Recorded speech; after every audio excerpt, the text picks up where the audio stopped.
मेरे साथ साथ प्लीज़। हर क्लास में एक ही घिसा पिटा सवाल करता हूँ, बताओ क्या एसिड क्या है? कौन बताएगा? हाथ खड़ा करो।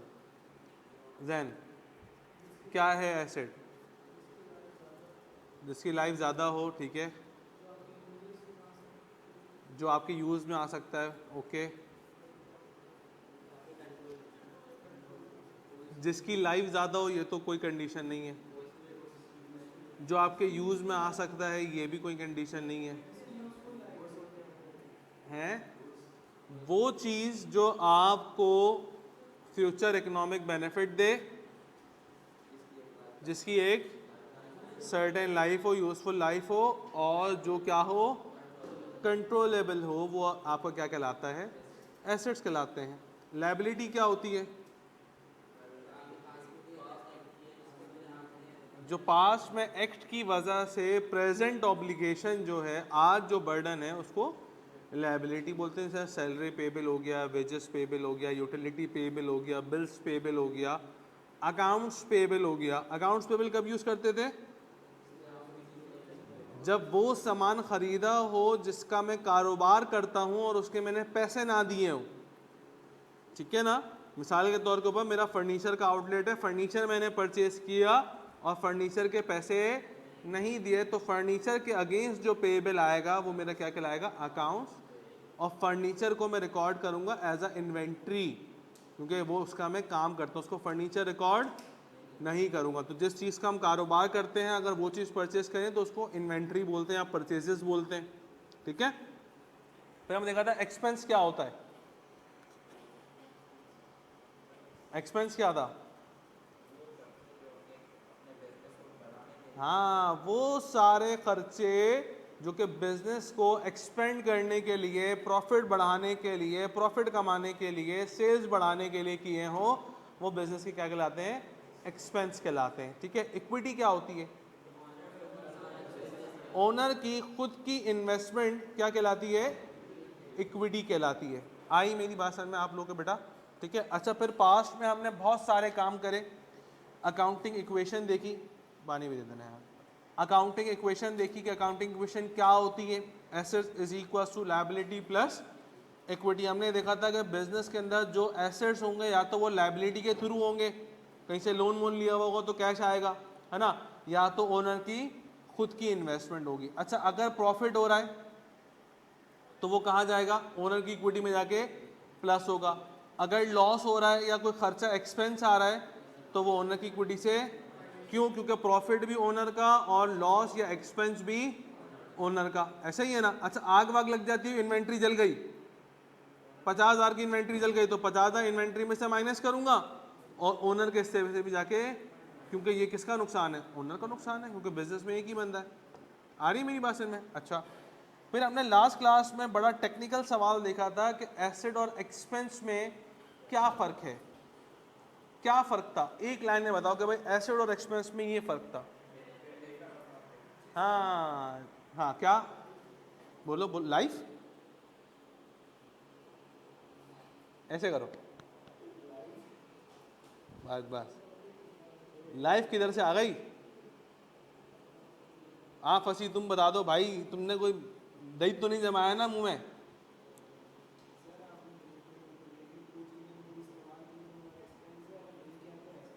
मैंने ये बताया था कि किसी भी चीज़ के हमने बेनिफिट ले लिए या नहीं लिए। अगर बेनिफिट ले लिए पूरे के तो वो क्या है? एक्सपेंस। और अगर बेनिफिट लेने बाकी हैं, ऐसे भाई ये 150 रुपये की चाय आई है, 150 रुपये तो दे दिए ना मैंने, तो क्या चाय मैंने पूरी पी ली? तो ये मेरा क्या है? एसिड। अभी मज़े लूँगा, चाय पीऊँगा तो है, ऐसा है ना। अच्छा अच्छा, जैसे जैसे मैं इसके स्टेप्स लेता रहूँगा तो मैं क्या कोड करता रहूँगा? एक्सपेंस करता रहूँगा। फिर मैंने उसकी एक एग्जांपल दी थी कि भाई एसी लिया था 2024 में, यूजफुल लाइफ थी 5 साल। अब 2025 में आ जाऊँगा तो मेरा एसिड कितने का रह गया? 4 लाख का। एक साल 1 लाख का क्या हो जाएगा मेरा? एक्सपेंस। और एसिड के अगेंस्ट जो एक्सपेंस आता है उसको डेप्रीसिएशन एक्सपेंस बोलते हैं, और उसका स्टैंडर्ड कौन सा है? IS 16। अभी पढ़ोगे तुम लोग अपने सिलेबस में, ठीक है। अच्छा, फिर जब 2026 में चले आऊँगा तो एसिड की लाइफ 1 साल से 1 लाख रुपए से मजीद कम हो जाएगी, फिर डेप्रिसिएशन एक्सपेंस 1 लाख का आ जाएगा और एसेट की अमाउंट कितना ले जाएगा, 3 लाख रुपए ले जाएगा। ऐसे ही है। फिर हमने देखा था कि क्या क्या फर्क है,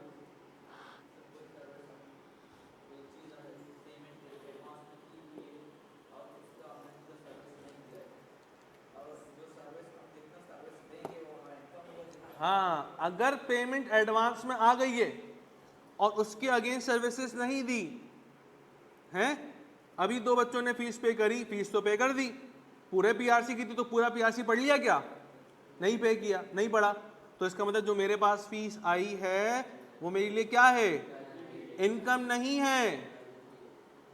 बेवकूफ लोग बोलते हैं इनकम है, बोलो पैसा आ गया ना इनकम, पहले इनकम कैसे, सर्विसेज दे दी, नहीं दी, पूरा पीआरसी कहाँ पढ़ा, आ रहा है मैं मेरी भाषण में। तो जब पीआरसी पढ़ लूंगा तो वो लायबिलिटी से कहाँ चली आएगी, इनकम में, और जो ये फीस मेरे पास आई है इसको मैं कहूंगा अनअर्न्ड इनकम। क्या बोलूंगा, अनअर्न्ड इनकम का मतलब क्या है, ये लायबिलिटी है। अच्छा, जैसे जैसे मैं पढ़ाता रहूंगा तो अपनी इनकम कोड करता रहूंगा, लायबिलिटी को, भाई एक चैप्टर पढ़ा दिया तो एक चैप्टर की फीस को इनकम कर दूंगा, बाकी सबको लायबिलिटी बोल दूंगा, फिर एक और पढ़ा दिया फिर एक और की इनकम कर दूंगा, फिर लायबिलिटी को, तो एट द एंड क्या होगा कि सबकी सब इनकम में आ जाएगी, लायबिलिटी क्या हो जाएगी, जीरो, पीआरसी का कोर्स कंप्लीट हो जाएगा। आई मेरी बात समझ में। तो ये 2 बड़े टेक्निकल सवाल थे प्यारे बच्चों, इसको अपने जहन में रखना, लाजमी रखना, सही है ना। अब आगे बढ़ते हैं। देखो मैंने क्या कहा था, अकाउंटिंग साइकिल क्या थी, जरा निकालो, अकाउंटिंग साइकिल क्या थी, देखो याद होनी चाहिए अकाउंटिंग साइकिल।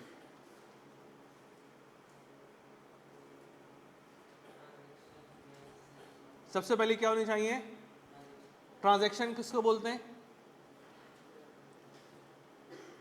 ट्रांजैक्शन किसको बोलते हैं, बाय और सेल का मतलब क्या है, कोई भी लेन देन हुआ हो किसी भी मॉनेटरी अमाउंट का तो उसको हम क्या बोलते हैं, ट्रांजैक्शन बोलते हैं। अच्छा, ट्रांजैक्शन के अंदर मिनिमम कितने बंदे इन्वॉल्व होते हैं, 2।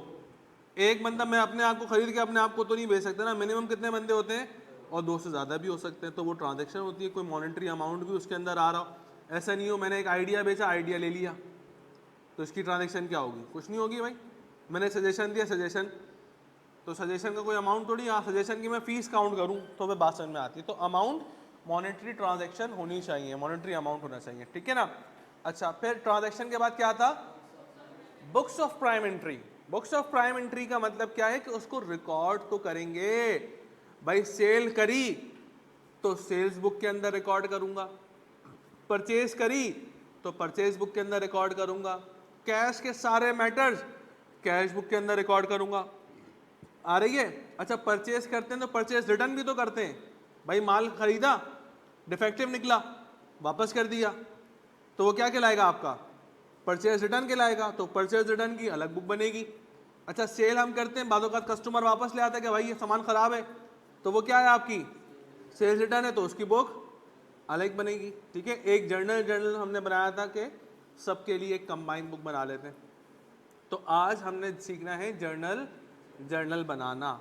आ रही है मेरी बात समझ में। उससे पहले हमने सीखना है कि हाउ वी रिकॉर्ड, सवाल लिखो, how we record all 5 elements of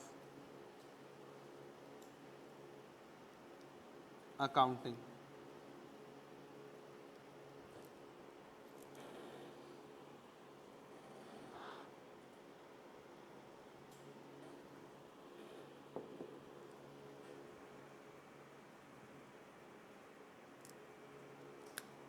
देखो बेटा, अकाउंटिंग की रिकॉर्डिंग कब होती है, जब किसी भी चीज़ के अंदर इंक्रीज आया तो डिक्रीज आए तो हम उसको रिकॉर्ड करेंगे। अगर किसी चीज़ के अंदर ना इंक्रीज आ रहा है ना डिक्रीज आ रहा है तो हम उसकी ट्रांजैक्शन को रिकॉर्ड भाई नहीं करेंगे ना, कोई फ़ायदा नहीं है। अच्छा जी, तो या तो इंक्रीज के ऊपर रिकॉर्ड होगी या तो डिक्रीज के ऊपर रिकॉर्ड होगी, ओके। अकाउंटिंग का जो रूल है रिकॉर्ड करने का वो है डेबिट और क्रेडिट। 2 कॉलम्स होते हैं, एक कॉलम को बोलते हैं डेबिट कॉलम, एक कॉलम को बोलते हैं क्रेडिट कॉलम्स, बस 2 कॉलम्स हैं, ठीक है। एक कॉलम का नाम क्या है डेबिट, एक कॉलम का नाम क्या है क्रेडिट, सही है। अच्छा, अब कुछ एलिमेंट्स ऐसे हैं, 5 एलिमेंट्स है ना अकाउंटिंग के, asset, expense, liability, equity, revenue, ऐसा ना। 5 एलिमेंट्स में से कुछ एलिमेंट्स ऐसे हैं जो कि डेबिट में आने से इंक्रीज होते हैं, मतलब वो इंक्रीज हो रहे होंगे तो उनका अमाउंट कहाँ आएगा, डेबिट के ऊपर आ रहा होगा। और कुछ एलिमेंट्स ऐसे हैं जिनका अमाउंट इंक्रीज होने का मतलब है कि वो अकाउंट को हम रिकॉर्ड करेंगे क्रेडिट साइड के ऊपर। बात समझ में आ रही है?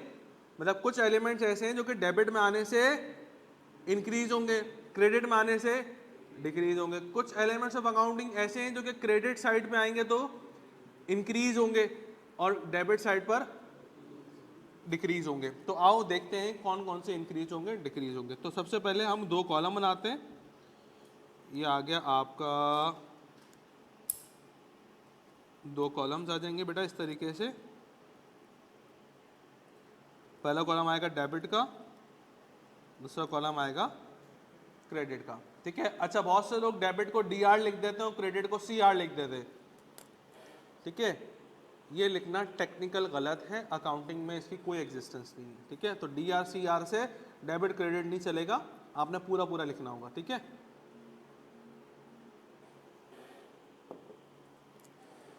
ओके,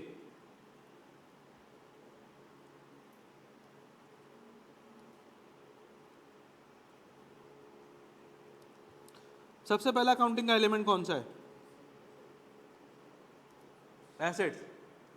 याद रखना, अगर किसी एसेट के अंदर इंक्रीज आए, किसी एसेट के अंदर इंक्रीज आए, चलो मैं पूरे पहले लिख लेता हूं एक साथ ही ना।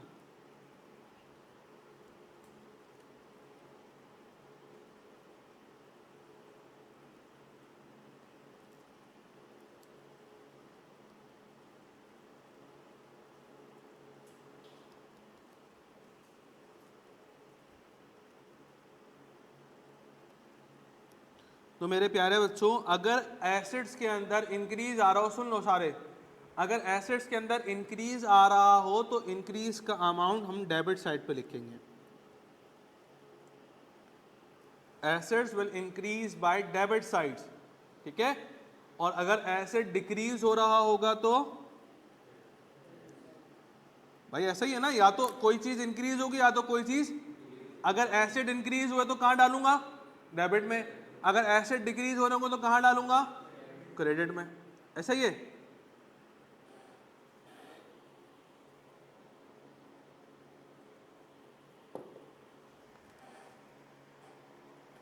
वहां बात समझ में आ रही बेटा? Okay, equity. इक्विटी का नेचर ये है कि इक्विटी क्रेडिट साइड से इंक्रीज होती है। अगर इक्विटी बढ़ रही होगी, ओनर की इन्वेस्टमेंट बढ़ रही होगी तो क्रेडिट साइड के ऊपर आएगी, और अगर इक्विटी डिक्रीज हो रही होगी तो कहां आएगी फिर बेटा, डिक्रीज के ऊपर आएगी, डेबिट साइड के ऊपर आएगी, ठीक है। एसेट्स कहां से इंक्रीज होते हैं, कम कहां से होते हैं, क्रेडिट। डेबिट में डालेंगे तो बढ़ जाएंगे, क्रेडिट में डालेंगे तो इक्विटी कहां से बढ़ती है, क्रेडिट साइड से, और इक्विटी कम कहां से होती है, डेबिट साइड से। आ रही है मेरी बात समझ में है बेटा? अच्छा, एक्सपेंस, वो नेचर जो एसेट का है वही एक्सपेंस का है। क्या एक्सपेंस भी डेबिट साइड से क्या होंगे और क्रेडिट साइड से क्या होंगे, डिक्रीज। सही है। एसेट्स का और एक्सपेंस का नेचर सेम है। क्यों? क्योंकि एसेट और एक्सपेंस में एक बारीक सी लकीर है, बेनिफिट और नॉट बेनिफिट, ठीक है ना, टेकन और नॉट टेकन। इसीलिए दोनों के अंदर दोनों का नेचर सेम है रिकॉर्डिंग का, दोनों डेबिट से बढ़ते हैं और दोनों क्रेडिट से कम होते हैं, ऐसे ही है। अच्छा, फिर क्या लिखा, लायबिलिटी। तो बेटा याद रखना, liability will increase by credit side and liability will decrease by credit side, debit side, ठीक है। सो इक्विटी का और लायबिलिटी का नेचर सेम है। इक्विटी भी क्रेडिट से बढ़ती है तो लायबिलिटी भी क्रेडिट से बढ़ेगी। इक्विटी कम कैसे होती है, डेबिट में आने से कम होती है, तो लायबिलिटी भी डेबिट में आने से कम होगी। और रेवेन्यू का नेचर भी सेम है, रेवेन्यू भी क्रेडिट से बढ़ता है और डेबिट में आने से क्या होता है, डिक्रीज होता है।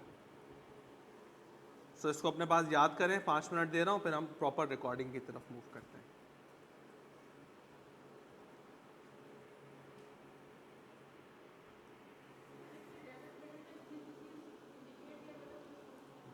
इंडिकेट का मतलब है, देखो अकाउंट का बैलेंस बढ़ना होता है।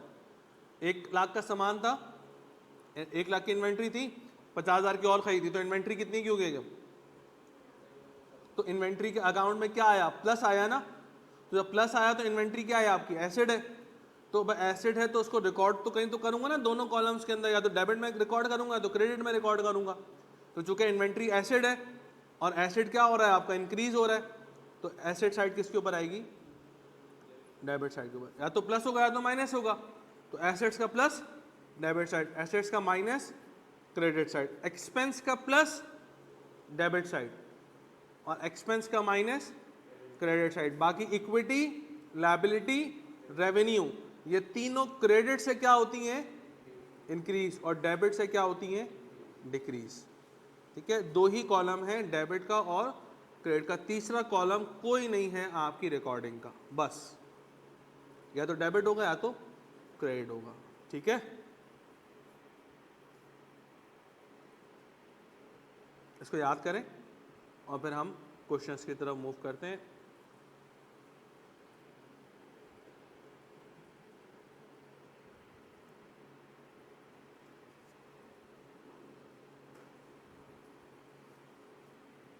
वो बच्चे जिन्होंने इंटर कॉमर्स से किया है उनको एक ये होती है कि कोई चीज़ बढ़ती है तो डेबिट में आती है, कोई चीज़ कम होती है तो क्रेडिट में आती है। ये कॉन्सेप्ट बिल्कुल गलत है, क्योंकि आप देख सकते हैं डेबिट में आने से सिर्फ 2 ही चीज़ें बढ़ती हैं, एसेट्स और एक्सपेंस। बाकी 3 चीज़ें बढ़ती हैं तो क्रेडिट में आने से बढ़ती हैं। ठीक है, तो इसका हरगिज़ मतलब ऐसे मत लगाना कोई चीज़ बढ़ेगी तो डेबिट आएगी, कोई चीज़ कम होगी तो क्रेडिट होगी। लॉजिकल रहना हमेशा, 2 चीज़ें ऐसे डेबिट से बढ़ती हैं और 3 चीज़ें क्रेडिट से बढ़ती हैं। ठीक है,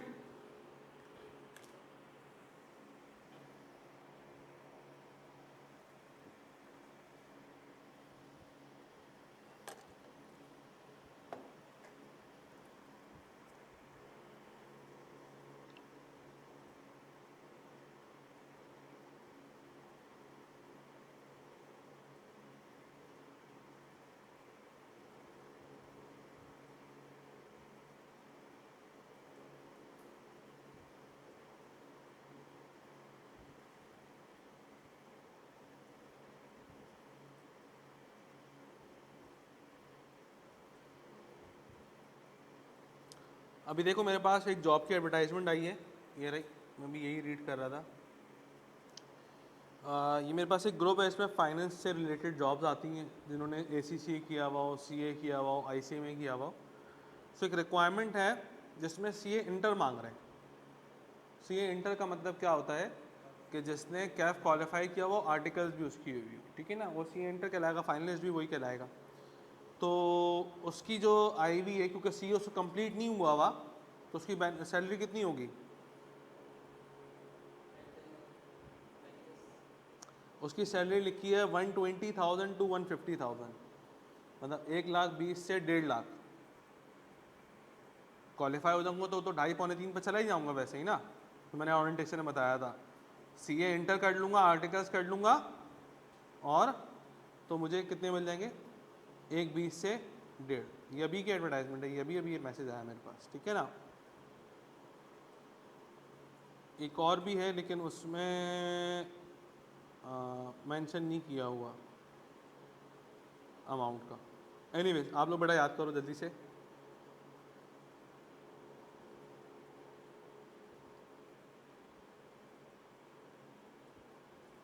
ये देखो, छोड़ो, कौन आगे रीड करेगा? कोई रीड करेगा आके जॉब एडवर्टाइजमेंट? जोर से रीड करना, सबको आवाज आए। आया, शाबाश।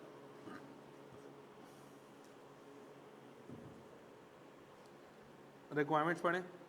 मास्टर इन फाइनेंस और अकाउंटिंग और मस्ट बी सीए और ACCA। ठीक है, या तो मास्टर्स किया हुआ हो, या तो सीए किया हुआ हो, या तो, ठीक है। Location Clifton Karachi. Employment type full time. Budget up to 300,000। कितना बजट है? 3 लाख का। आ रही है बात में? क्या मांग रहे हैं? सीए किया हुआ मांग रहे हैं और ACCA किया हुआ मांग रहे हैं। आ रही है मेरी बात में? अब भाई मैं 2.5-3 लाख बोलता हूँ, ऐसी हवा में नहीं बोलता हूँ। बैठ जाइए।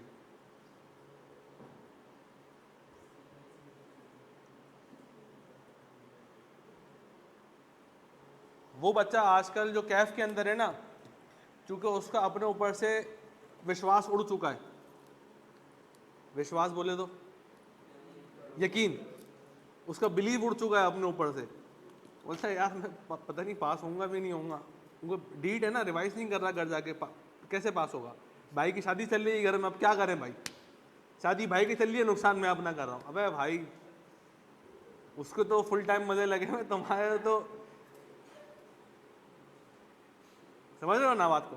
तो कहने का मकसद क्या है कि अपनी मेहनत बंदा करे और क्वालिफाई होगा तो इंशाल्लाह एक अच्छा अमाउंट उसको मिलेगा। आजकल कैफ की जितनी भी अवाम है ना, वो सब ये बोलती है कि यार नहीं इतनी सैलरी नहीं मिलती। ये कोई जिनके बच्चों को मिल रही है क्या?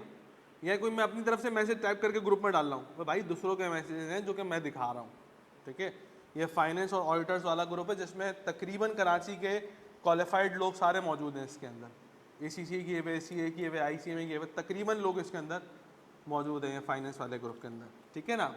एनीवेज, तो क्या सीखा हमने कि एसेट्स कहाँ से बढ़ेंगे, कम कहाँ से होंगे, और इसका सेम नेचर कौन फॉलो करेगा? एक्सपेंस। एक्सपेंस भी डेबिट में आने से और क्रेडिट में आने से कम होंगे। ठीक है ना? अच्छा मुझे बताओ, लायबिलिटी, इक्विटी और रेवेन्यू, इन तीन का नेचर क्या? लायबिलिटी कहाँ से बढ़ेगी? क्रेडिट से। इक्विटी कहाँ से बढ़ेगी? रेवेन्यू कहाँ से बढ़ेगा? क्रेडिट से। और ये तीनों कम कहाँ से होंगे? डेबिट से कम होंगे। आ रही है बेटा भाषण में? कोई मसला परेशानी? अब हम अपने बुक्स के ऊपर आते हैं। बुक्स ऑफ प्राइम एंट्री के अंदर, बुक्स ऑफ प्राइम एंट्री, और बुक्स ऑफ प्राइम एंट्री में हम सबसे पहली बुक बनाना सीखते हैं जर्नल। जर्नल जर्नल जो जे वाला जर्नल है ना, that belongs to books. Journal books हैं।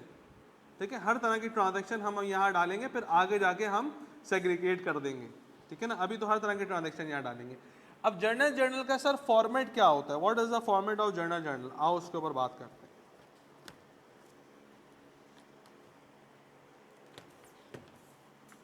एक्सेल हम खोल लेते हैं क्योंकि हम अपनी कंप्यूटेशन वहाँ आसानी से कर सकते हैं।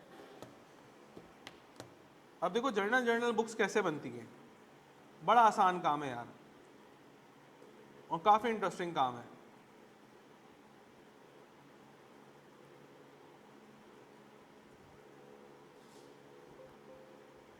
अरे हट भाई,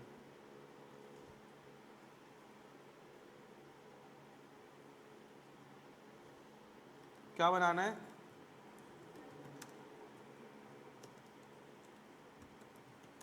जर्नल बनाना है। जर्नल के अंदर तो पहला कॉलम होता है दैट बिलोंग्स टू डेट। ठीक है, डेट के बाद एक कॉलम हम बड़ा बनाते हैं जिसको हम लिखते हैं पर्टिकुलर्स। ठीक है, पहला कॉलम डेट का, सेकंड कॉलम पर्टिकुलर्स का। पर्टिकुलर्स के बाद हम कॉलम बनाते हैं LF का।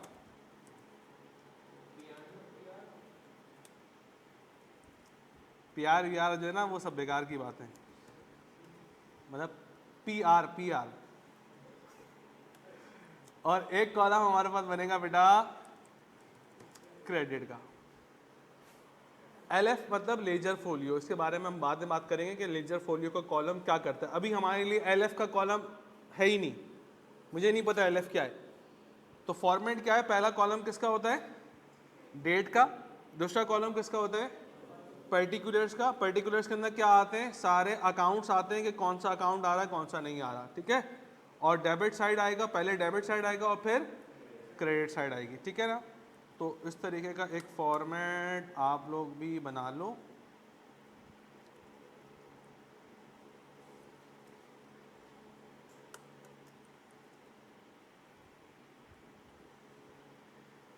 ठीक है, ज़रा मैं भी कर देता हूँ इसको align.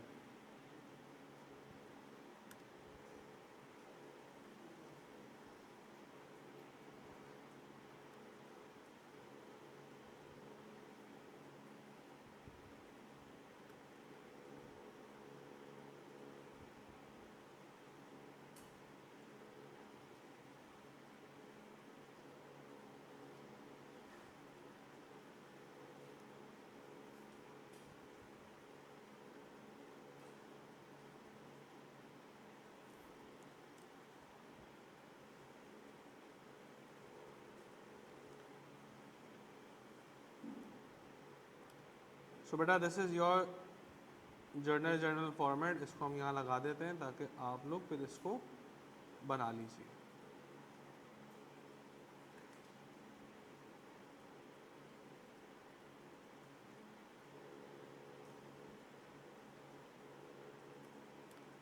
This is how it looks like.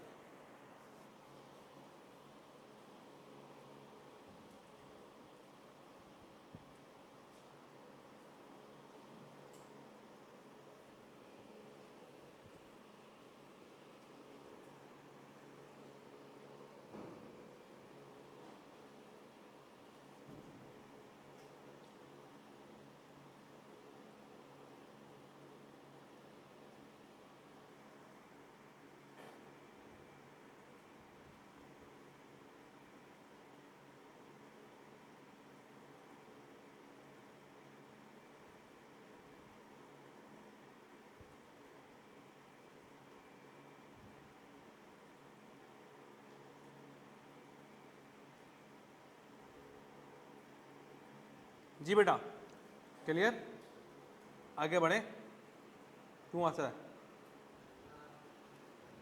है?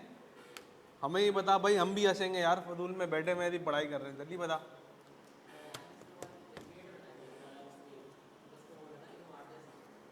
अच्छा ऐसे नहीं बनेगा, वर्टिकली शेप में बनेगा पूरे पेज के ऊपर। ठीक है, इसको मिटा दोबारा से, दूसरे पेज के ऊपर बनाओ। ऐसे नहीं बनेगा, ऐसे ही बनेगा। अच्छा डेबिट और क्रेडिट, एलएफ का कॉलम बिल्कुल छोटा सा बनाना जिस तरीके से मैंने बनाया है। डेट का कॉलम इतना होना चाहिए कि उसमें सिर्फ डेट आ सके, इतना बड़ा नहीं बना देना डेट का कॉलम, बिल्कुल छोटा सा हो कि सिर्फ उसमें डेट आ जाए। पर्टिकुलर सा कॉलम बड़ा बनेगा, एलएफ का बिल्कुल छोटा सा, और डेबिट और क्रेडिट का कॉलम इतना बनेगा कि आप उसमें 1 लाख 2 लाख 5 लाख 10 लाख का अमाउंट लिख सकें बस। डेबिट और क्रेडिट इतने बड़े बड़े नहीं बनाने, छोटे से बनाने, सिर्फ पर्टिकुलर सा कॉलम बड़ा बनेगा। ठीक है बेटा, अच्छा आ जाइए। अब हम चलते हैं अपने सवाल की तरफ, जिसके अंदर हम पहले ट्रांजैक्शन रीड करते हैं, देखते हैं कौन कौन से अकाउंट्स के ऊपर इफेक्ट आ रहा है, और फिर उनको जर्नल में किस तरीके से हम रिकॉर्ड करेंगे। ठीक हो गया बेटा? माहम आपको क्लियर है प्यारे बच्चे? जल्दी से बताओ।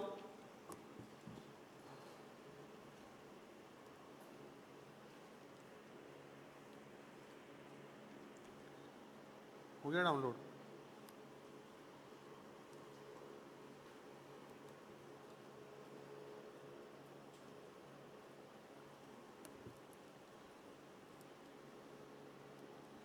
चलें जी, आ जाइए। सो अपना सबसे पहला सवाल लिखते हैं।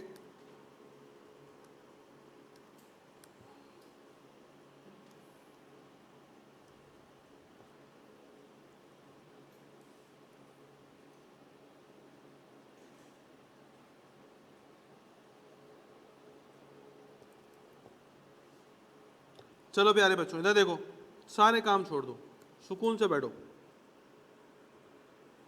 देखें सवाल में लिखा हुआ है कि identify which accounts will be debited and credited in the following transactions. सबसे पहले तो हम ट्रांजैक्शंस देखते हैं कि ट्रांजैक्शन के अंदर कौन कौन से अकाउंट्स के ऊपर इफेक्ट आ रहा है।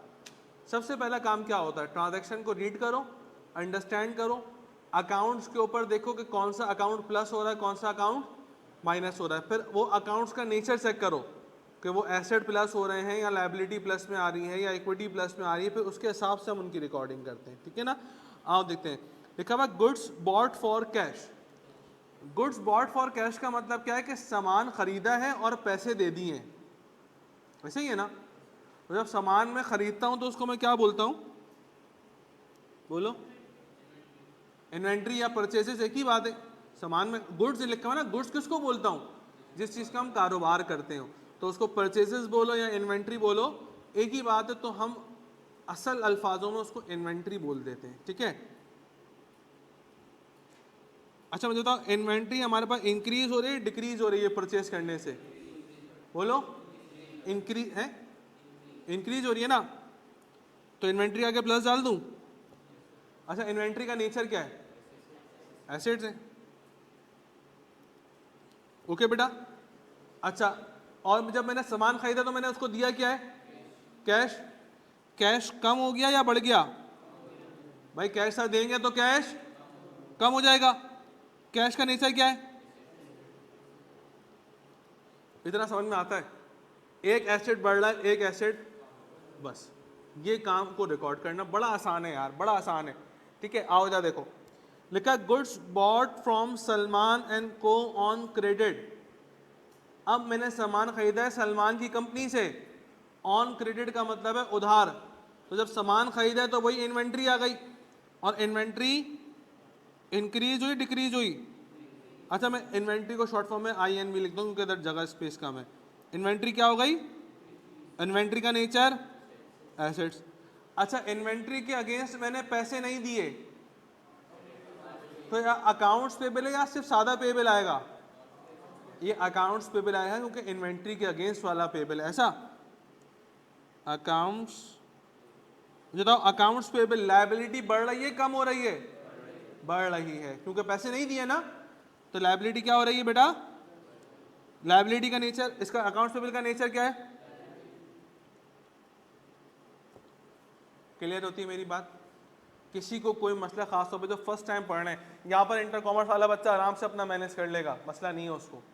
आप लोग बताओ जो फर्स्ट टाइम पढ़ रहे हैं, समझ में आ रहा है कि क्या चीज़ बढ़ रही है क्या चीज़ कम हो रही है, किस चीज़ का क्या नेचर है भाई। माहम आपको भी बेटा ऑनलाइन,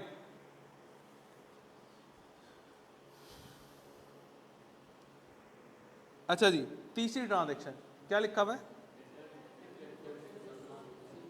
सलमान कौन था, सलमान मेरा क्रेडिटर था, सप्लायर था, याद है ना, जिससे मैंने उधार पे लिया था। अच्छा अब उधार वाला सामान ही मैं क्या कर रहा हूँ, वापस कर रहा हूँ, तो क्या उसकी लायबिलिटी कम होगी या बढ़ेगी, क्या होगी। और भाई आप पैसे कम दूंगा ना, यार 10,000 रुपये 1 लाख का सामान लिया, 10,000 का वापस कर दिया, तो मेरे ऊपर लायबिलिटी कितने की है, 90,000 की, तो हमने क्या कर दूंगा 10,000 से लायबिलिटी कम कर दूंगा। तो इसका मतलब एक तो अकाउंट्स पेबल क्या हो जाएगा, और अकाउंट्स पेबल का नेचर क्या है, और दूसरा क्या काम हुई, इन्वेंट्री भी कम हो गई, ऐसा ही ना, INV। इन्वेंट्री भी, इन्वेंट्री का नेचर क्या है, बात समझ में आती है, बहुत बेसिक करा रहा हूँ, बहुत बेसिक, ठीक है। हाँ भाई आओ, क्या लिखा हुआ है, सॉल्व गुड्स फॉर कैश, सामान बेचा पैसे ले लिए, तो एक तो पैसे आ गए नहीं आ गए, कैश प्लस हुआ माइनस हुआ, कैश का नेचर, वेरी गुड।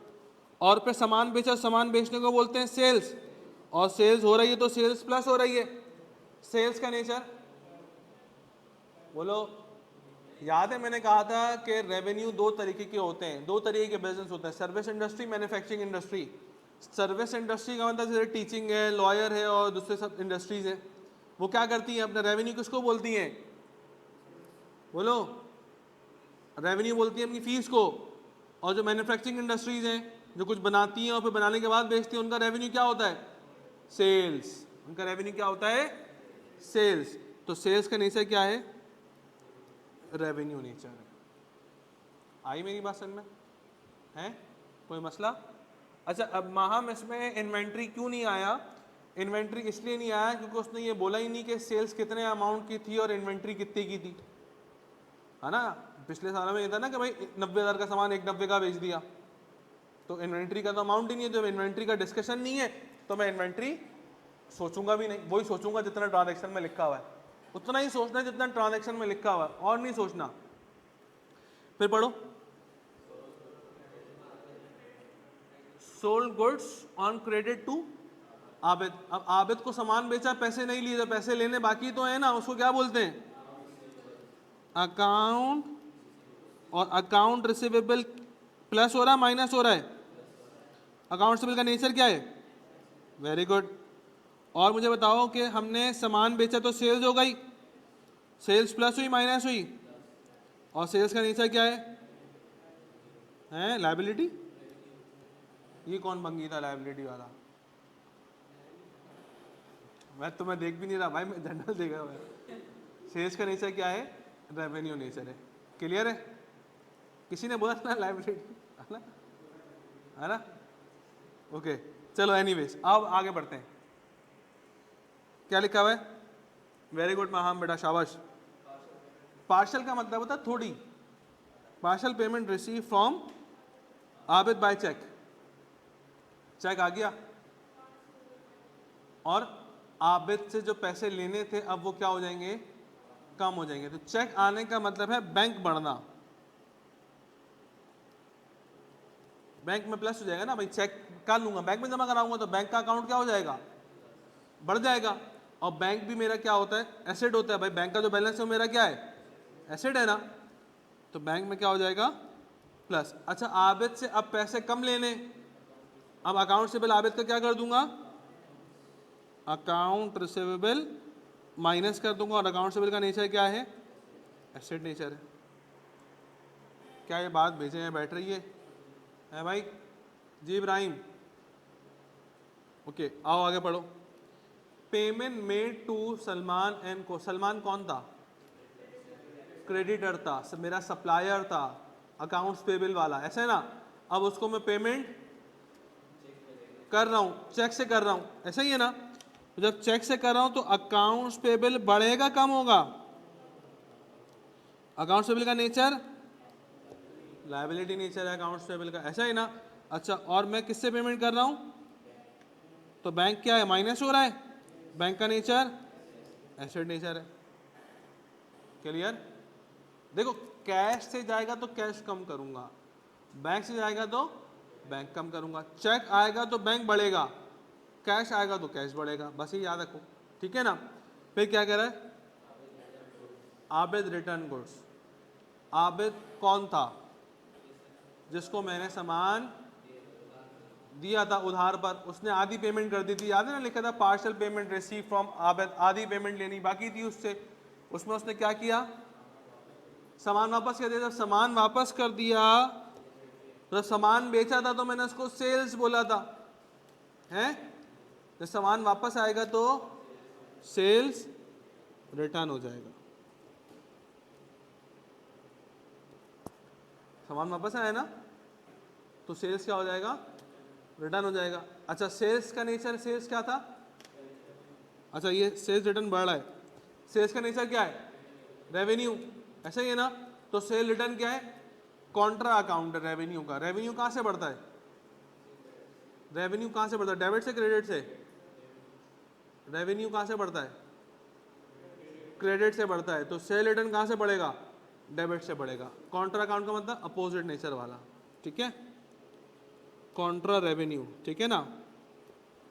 अच्छा जी, फिर क्या बचा? और अकाउंट से बिल अब क्या हो जाएगा? कम हो जाएगा, है ना भाई। अकाउंट से बिल क्या है? कम हो रहा है। और अकाउंट से बिल का नेचर एसेट नेचर है। क्या ये बात भेजे में बैठ रही है आप सबके? है बेटा? आओ इसको हम रिकॉर्ड करना भी सीखते हैं। एक काम करें, सबसे पहले अपने पेज के ऊपर ये लिख लो कहीं 1 2 3 करके, ताकि आपको पता हो कौन कौन से अकाउंट्स के ऊपर कैसे कैसे इफेक्ट आ रहा है।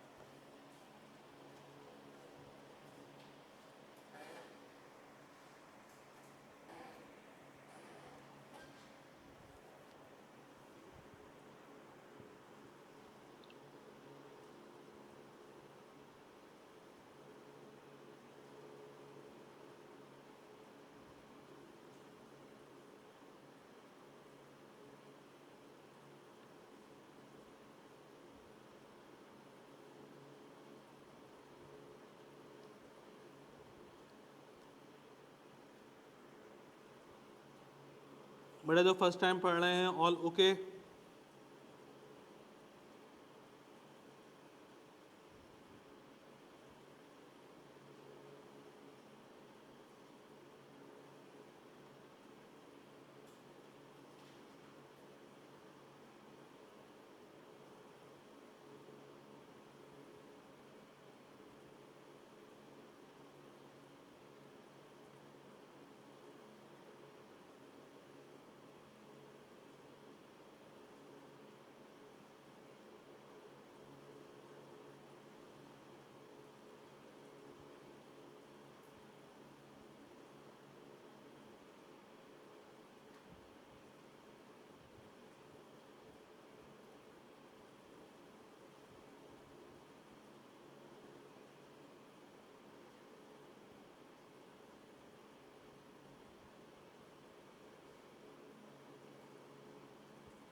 डन बेटा।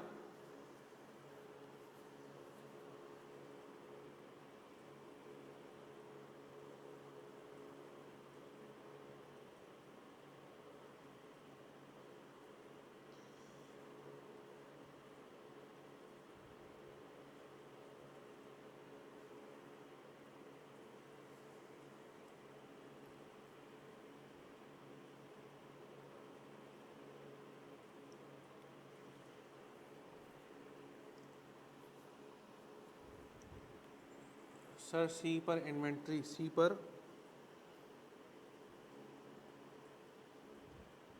जी माहम, सी पर इन्वेंट्री क्या है?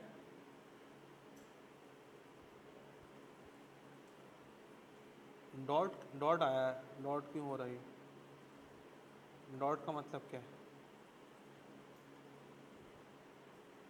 डिफेक्टिव गुड वापस आ रहे हैं, नहीं हम कर रहे हैं। फ्रॉम नहीं है, टू है। सलमान से जो लिए थे ना हमने सेकंड ट्रांजैक्शन के अंदर, हम सलमान को कर रहे हैं। टू है ना, टू। सही है, हम सलमान को वापस कर रहे हैं तो अपने पास से माल कम हो जाएगा, इसीलिए इन्वेंट्री माइनस में आ रहा है।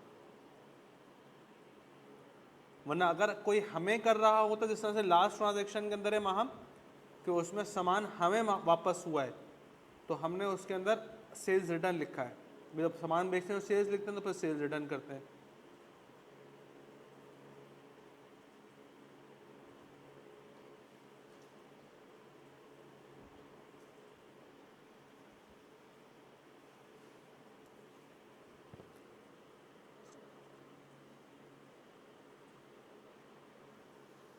चले आगे बढ़े, कर लिया नोट डाउन।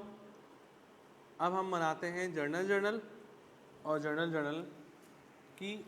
अच्छा, ट्रांजैक्शन के साथ ना इनकी डेट्स लिख देते हैं। ये ABCD अजीब सा लग रहा है मुझे। डेट्स लिख देता हूँ, कौन सा मंथ यूज़ करें? जुलाई का महीना यूज़ करते हैं, ठीक है ना। 2/7/25, 3/7/25, 4/7/25, 5/7, 4/7, इसको भी 4/7 कर लो, इसको 10/7 कर लो, इसको 15/7 कर लो, इसको 16/7 कर लो, ठीक है। ताकि डेट्स वाले कॉलम में हम डेट्स वाले लिखते रहेंगे। सही है ना बेटा? आ जाओ।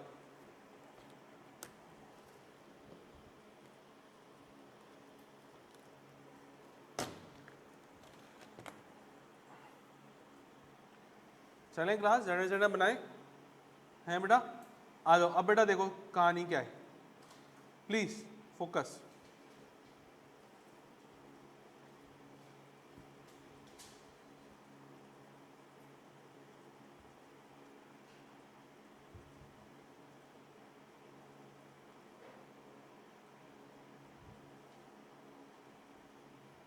सबसे पहली ट्रांजैक्शन की डेट क्या थी हमारे पास? 2/7, तो 2 जुलाई 2025 है। 7 जुलाई था।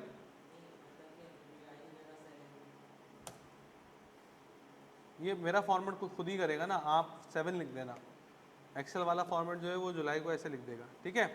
अच्छा, क्या हुआ था बेटा 2 जुलाई को? बताना सर। एसेट प्लस हुए थे इन्वेंट्री वाला, तो एसेट जो इन्वेंट्री प्लस होता है वो डेबिट में आएगा क्रेडिट में आएगा? इन्वेंट्री सोचो पहले कहाँ जाएगी? नहीं, इन्वेंट्री प्लस हो रही है तो डेबिट में आएगी क्रेडिट में आएगी? बोलो। देखो ना, इन्वेंट्री क्या है? एसेट है। एसेट प्लस होता है तो कहाँ जाता है? डेबिट। सबसे पहले डेबिट वाला लिखते हैं हम लोग, तो मैं लिखता हूँ यहाँ पर इन्वेंट्री, ठीक है।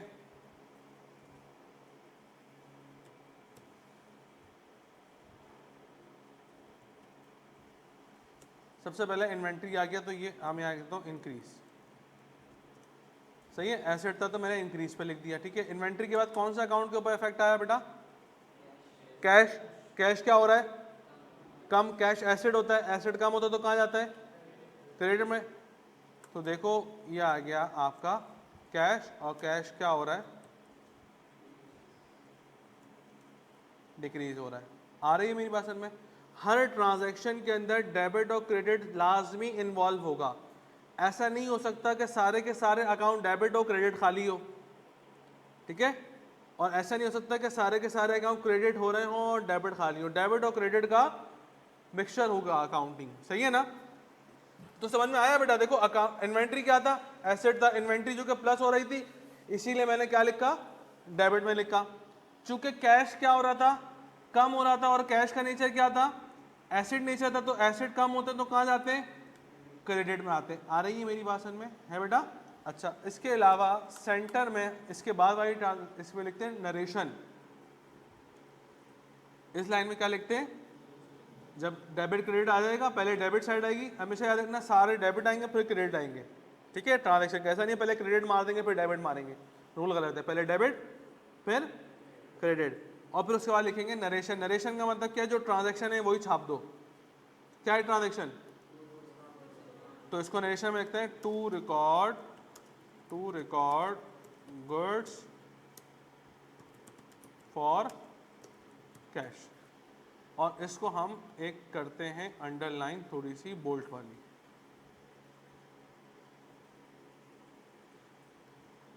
है।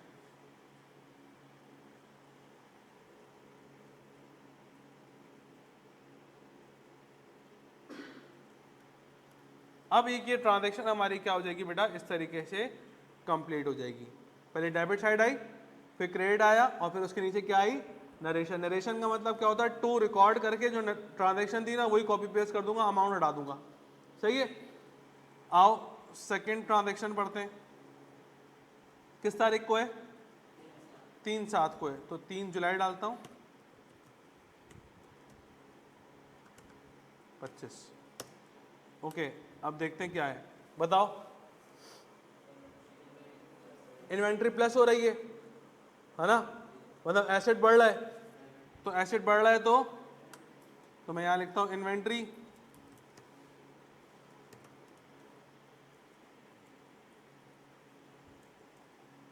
ठीक है। इंक्रीज हो रही है ना, तो कहां आएगी इन्वेंट्री का अमाउंट, डेबिट साइड के ऊपर आएगा। ओके, इन्वेंट्री से सर क्या प्लस हो रहा है, लायबिलिटी प्लस हो रही है, और लायबिलिटी बढ़ती है तो किधर जाती है, क्रेडिट। लायबिलिटी बढ़ती है तो अब लिखूंगा मैं अकाउंट्स पेबल, और अकाउंट्स पेबल पूरा नाम के साथ आएगा क्योंकि नाम मेंशन है ना। अकाउंट्स पेबल किसका था, सलमान एंड को, ठीक है। और लायबिलिटी भी क्या हो रही है, ठीक हो गया बेटा, है। क्या लिखूं, to record goods on credit, ठीक है। और इसके नीचे एक बोल्ड ब्लैक अंडरलाइन भी कर देंगे हम लोग, ठीक हो गया भाई। यहाँ तक ये 2 ट्रांजैक्शन की रिकॉर्डिंग समझ में आई है जी बेटा। अब इसमें थोड़ा सा चेंज करते हैं। देखो ये जो डेट वाली लाइन है ना, ये वाली डेट वाली लाइन, जो डेबिट वाला आइटम होता है ना वो इस लाइन से चिपक के आता है। जो डेबिट आया है वो इस लाइन से, जैसे इन्वेंट्री लिखा हुआ है इस लाइन से बिल्कुल मिला के लिखा हुआ है, ठीक है। और जो आइटम क्रेडिट में आ रहा होता है ना वो थोड़ा इंडेंटेशन के साथ आता है। इंडेंटेशन समझते हैं, थोड़ा सा हटा के आता है। मतलब डेबिट वाला जो है वो डेट के कॉलम के साथ लिखा हुआ होता है, और जो क्रेडिट वाला होगा वो थोड़ी सी इंडेंटेशन के साथ आएगा, मतलब थोड़ा सा हटा के आएगा। मुझे बताओ, इन्वेंट्री तो डेबिट थी, ठीक है। अकाउंट्स पेबल क्या था, क्रेडिट था ना।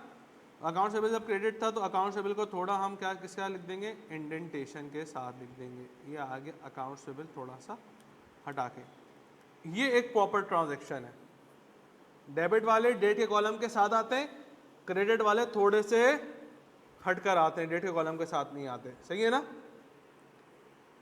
क्लियर होती बात। ये क्या रूल बताया मैंने डेबिट क्रेडिट का, सबसे पहले डेबिट वाला आइटम आएगा, फिर क्रेडिट वाला आइटम आएगा, फिर उसके नीचे क्या आएगी, नरेशन। नरेशन के नीचे एक और बोल्ड लाइन आएगी, ठीक है। जो डेबिट वाला आइटम है वो डेट के साथ वाले कॉलम के साथ लग के आएगा, और जो क्रेडिट वाला आइटम है वो थोड़े से इंडेंटेशन के साथ आएगा। आ रही है बात समझ में? अब बताओ, अब 3 तारीख के बाद कौन सी ट्रांजेक्शन है? 4 तारीख को है, ऐसा 4 जुलाई 25, ठीक हो गया भाई। 4 जुलाई 25 को क्या तीर मारा है देखना हमने, अकाउंट्स पेबल लायबिलिटी कम हो गई। लायबिलिटी कम होती है तो कहाँ जाती है? डेबिट में। लायबिलिटी बढ़ती है तो क्रेडिट में आती है, लायबिलिटी कम होगी तो कहाँ जाएगी? डेबिट। तो मैं डेबिट डाल देता हूँ पहले, अकाउंट्स पेबल, ठीक है, डेबिट साइड आ गई, ठीक है, डेबिट साइड है इसीलिए हमने इसको क्या थोड़ा सा मिला के लिख दिया, ठीक है भाई। अच्छा, और लायबिलिटी डिक्रीज हो रही थी, डेबिट में आ गई जब। फिर बताएं बेटा और क्या हो रहा है? इन्वेंट्री क्या हो रही है? इन्वेंट्री भी डिक्रीज हो रही है। तो इन्वेंट्री एसेट होता है, एसेट डिक्रीज होता है तो कहाँ आता है? क्रेडिट में आता है। तो इसका मतलब यहाँ पर इन्वेंट्री में लिख दूंगा, और इन्वेंट्री को थोड़ा सा हटा के लिखना, नहीं लिखना?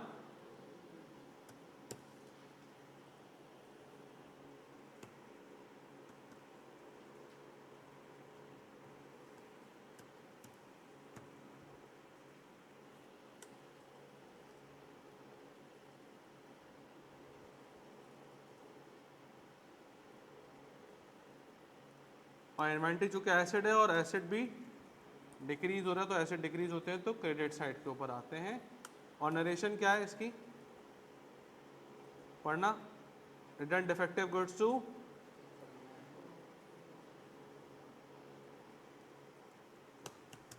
टू रिकॉर्ड्स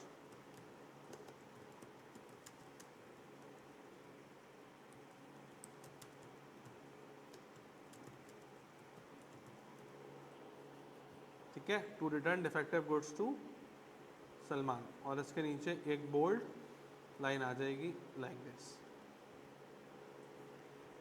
समझ में आई? महाम आपको समझ में आ रही है बेटा ऑनलाइन? जी, ख़वातीन जो फिजिकल क्लास में बैठी हैं, कोई मसला?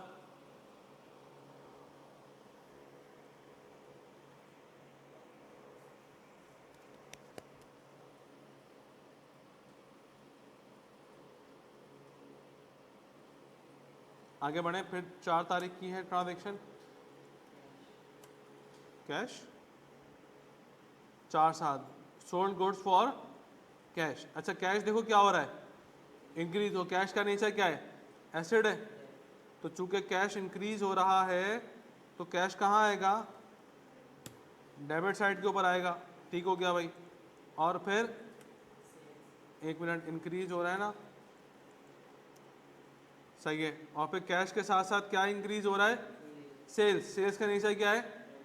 रेवेन्यू नेचर है। तो सेल्स अगर रेवेन्यू नेचर है तो रेवेन्यू बढ़ता है तो कहाँ जाता है? क्रेडिट में जाता है।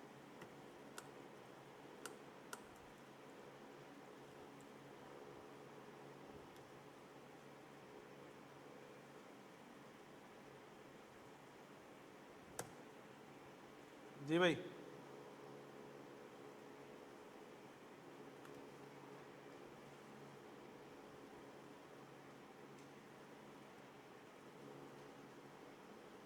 क्या लिखें? टू रिकॉर्ड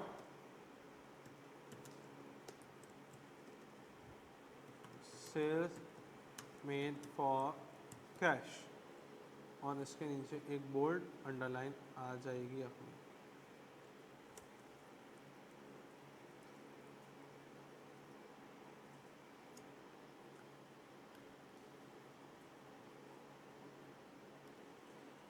चलें आगे बढ़े बेटा, एनी मसला किसी को? 4 जुलाई के बाद सेल्स वाली ट्रांजैक्शन के बाद फिर 4 जुलाई की है, sold goods on credit to Abid. फिर 4 जुलाई की तो डेट में डाल देता हूँ इसी तरीके से। हाँ भाई बताओ, sold goods on credit to Abid, account सेबल प्लस हो रहा है। अकाउंट सेबल का नेचर क्या है? एसेट नेचर है। एसेट बढ़ता है तो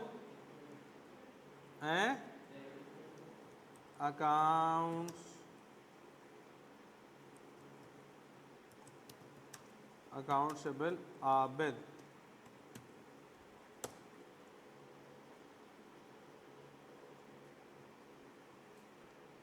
और अकाउंटेबल आबिद क्यों बढ़ रहा है? क्योंकि हम सेल्स कर रहे हैं और सेल्स का नेचर क्या होता है? रेवेन्यू नेचर होता है, और सेल्स बढ़ती है तो क्रेडिट में आती है, थोड़ा सा बाहर लिख देते हैं, और दोनों इंक्रीज हो रहे हैं।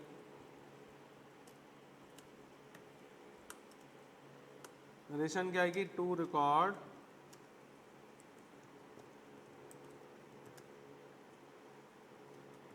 सेल मेड ऑन क्रेडिट, और इसके नीचे एक ब्लैक बोल्ड लाइन भी हम डाल देंगे।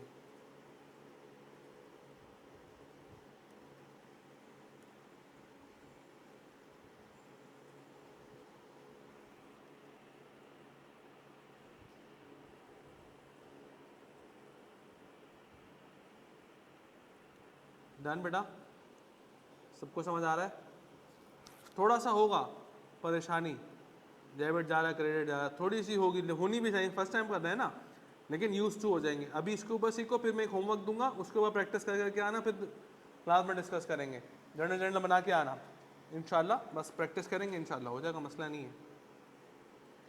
अच्छा जी, 4 तारीख वाली सारी ट्रांजेक्शन हो गए। 10 तारीख वाली ट्रांजेक्शन देखो क्या लिखा हुआ है। हाँ, partial payment receive from Abid limited by cheque, bank plus हो रहा है, अकाउंटेबल माइनस हो रहा है। ओके, सबसे पहले डेट डालते हैं 10 जुलाई 2025। हाँ भाई, बैंक क्या हो रहा है? प्लस हो रहा है, और बैंक चूंकि एसेट है, और एसेट बढ़ता है तो डेबिट होता है। और फिर क्या हो रहा था? अकाउंटेबल माइनस हो रहा था, है ना, और अकाउंटेबल चूंकि एसेट है और एसेट माइनस होता है तो क्रेडिट होता है। बैंक बढ़ रहा था और एसेट अकाउंटेबल डिक्रीज हो रहा था। To record partial payment receive bye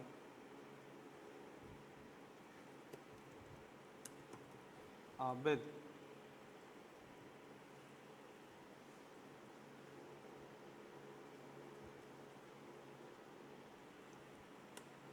दस तारीख के बाद 15 payment made to Salman and co by cheque, Salman को पैसे दिए, अकाउंट्स पेबल कम हो गया, लायबिलिटी कम होती है तो डेबिट आती है। ओके, 15 तारीख को ये हुआ हरकत।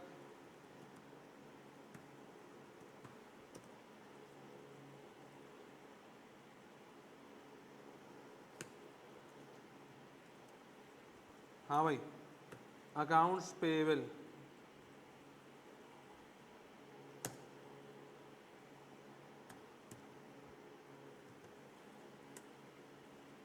अकाउंट्स पेबल डिक्रीज हो रहा है, ठीक है। और हम पेमेंट कैसे कर रहे हैं? बैंक से कर रहे हैं। हाँ, बैंक से कर रहे हैं, और बैंक हमारा एसेट होता है, एसेट कम होता है तो क्रेडिट में आता है। ये लो, बैंक का अमाउंट क्रेडिट में आ गया, और इसको हम थोड़ा सा इंडेंटेशन के साथ लिख देते हैं।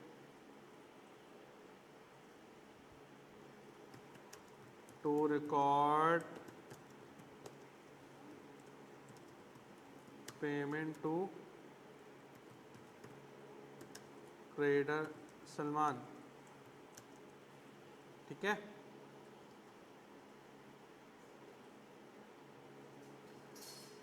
ठीक हो गया भाई, आगे बताएं। 16 आबिद रिटर्न गुड्स, तो सेल्स रिटर्न, देखो सेल्स बढ़ती है तो कहाँ जाती है? सेल्स बढ़ती है तो कहाँ जाती है? सेल्स का नेचर क्या है?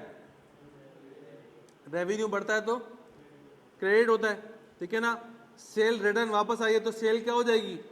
कम हो जाएगी। तो सेल बढ़ती है तो क्रेडिट जाती है, सेल कम होगी तो डेबिट आ जाएगी, ऐसा ना। तो इसको रिकॉर्ड करेंगे हम सेल्स रिटर्न के नाम से।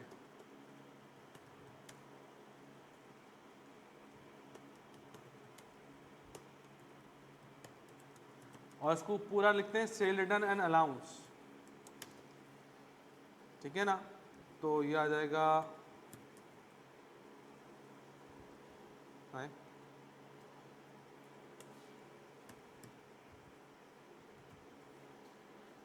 Cell return and allowance. और सेल रिटर्न के साथ साथ इसका क्या काम हुआ था, दूसरा अकाउंट रिसीवेबल काम हुआ था।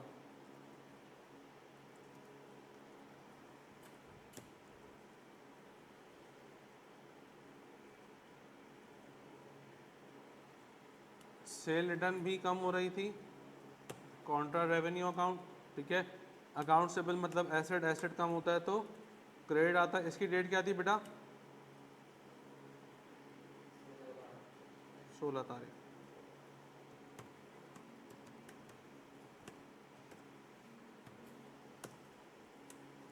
To record sales return and allowance. Sale return का पूरा फॉर्मेट होता है सेल रिटर्न एंड अलाउंस, ठीक है ना।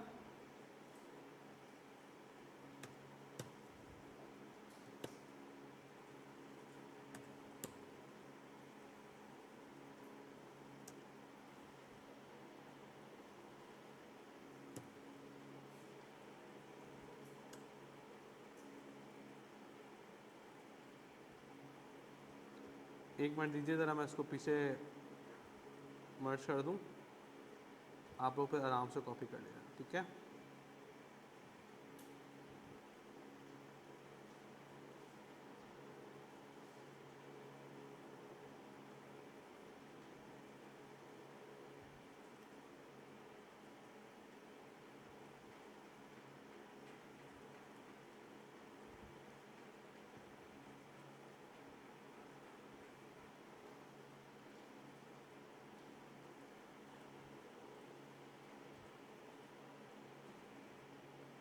कहाँ तक आ गया था वो, कैश सेल्स है ना 4 तारीख की।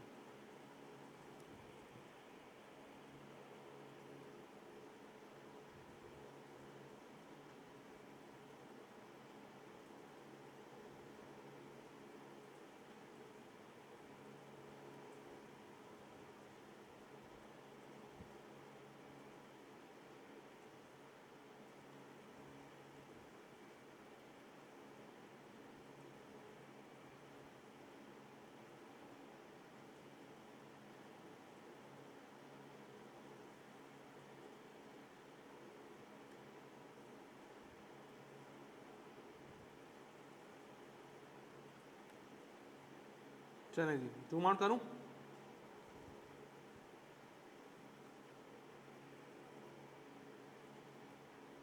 नज़र आ रहा है, नोट डाउन कर लें जल्दी से।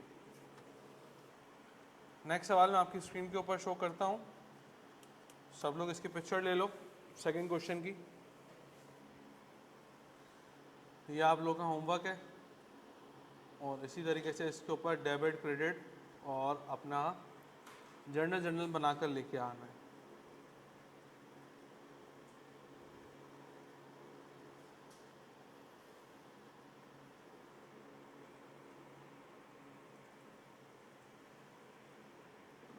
ठीक है, अकाउंटिंग होमवर्क है, कल छुट्टी है, सैटरडे को हमने उसको डिस्कस करेंगे इंशाल्लाह। ठीक है बेटा, अल्लाह हाफ़िज़, आज यहीं तक रखते हैं।